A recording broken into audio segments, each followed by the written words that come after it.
Die Frage nach der Forderung der Weltveränderung führt ja auf einen viel zitierten Satz von Karl Marx, die Thesen über Feuerbach, zurück. Und ich will ihn, um ihn genau zu zitieren, auch gleich vorlesen.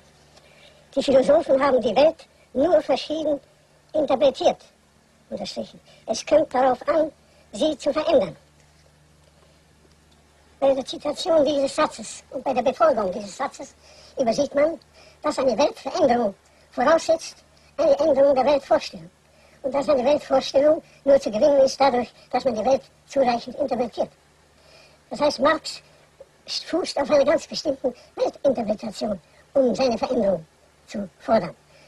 Und dadurch erweist sich dieser Satz als nicht fundierter Satz. Er weckt den Eindruck, als sei entschieden gegen die Philosophie gesprochen, während im zweiten Teil des Satzes gerade unausgesprochen die Forderung einer Philosophie vorausgesetzt.